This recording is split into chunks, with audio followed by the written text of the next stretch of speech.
Zo, een beetje last van mijn nek, van mijn schouder, blauwe plekken, overal wondjes. Ik had vandaag een hele interessante klus. Een klant van mij die had een cv-installatie en die moest hij om de 2-3 dagen moest hij die bijvullen. Toen ben ik maar toch even de kruipruimte ingedoken en het was krap en er zat puin en spinnenwebben. En uiteindelijk toch het lekkage kunnen vinden. Het waren flexibele leidingen die niet goed waren aangelegd. Het zag eruit als een spaghetti. En daarnaast waren de koppelingen, de perskoppelingen, die waren niet diep genoeg over de buis heen geschoven, waardoor die lekt. Dus ik laat je vandaag zien hoe je dit probleem kunt oplossen, zodat jij wanneer je je leidingen aanlegt, dat je wel goed moet opletten dat je buis wel diep genoeg erin zit.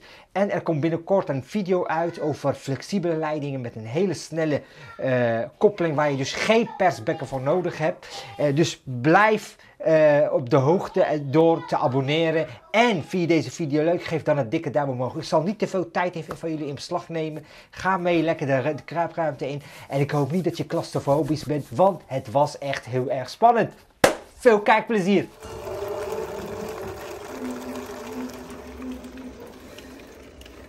Gaat goed hier. Beetje krachtig allemaal.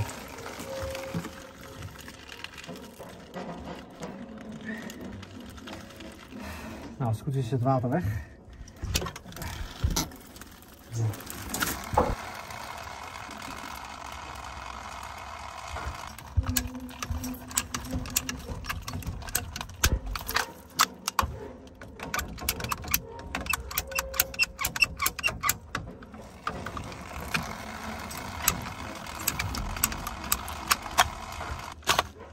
Als je goed kijkt, zie je dus dat die buis niet diep genoeg erin zit. Die gaatjes hebben ze niet voor niks gemaakt. Die gaatjes zijn ervoor gemaakt dat je kan zien dat je buis ver genoeg in zit. Doe je dat niet, dan is de kans op lekkage heel groot. En dit is het bewijs.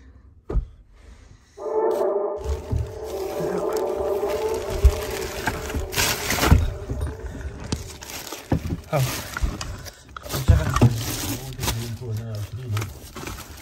Gewoon in het water. Nou, zou dit tegen moeten kunnen. Zo, het is krap hier.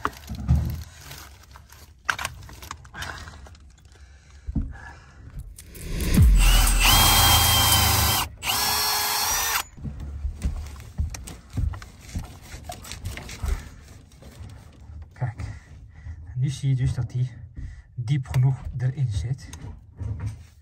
Dan zie je dat hij overal goed diep erin zit.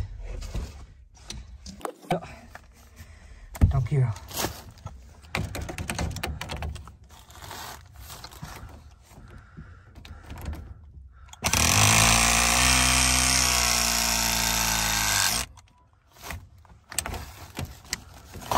Zo, is het goed?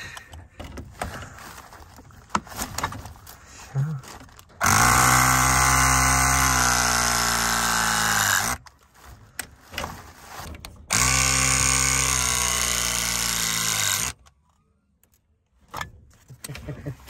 Die zit.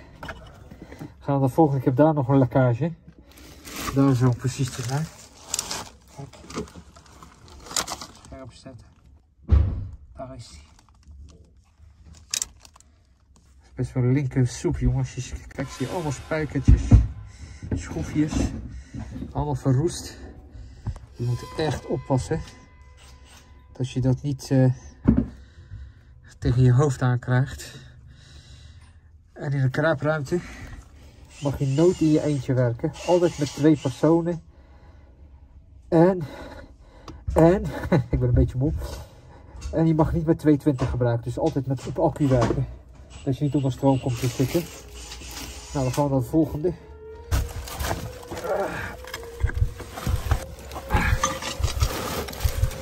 Het is allemaal voor een goed doel, hè.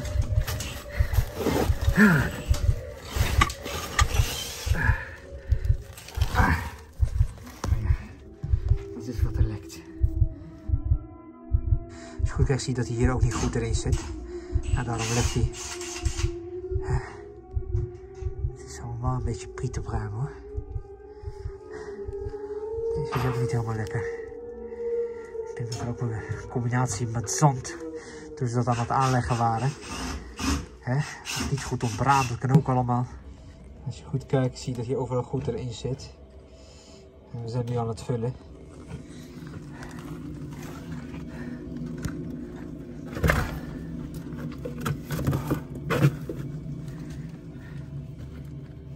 Dat is mijn kussentje. Wat hebben wij toch een mooi vak, jongens, hè?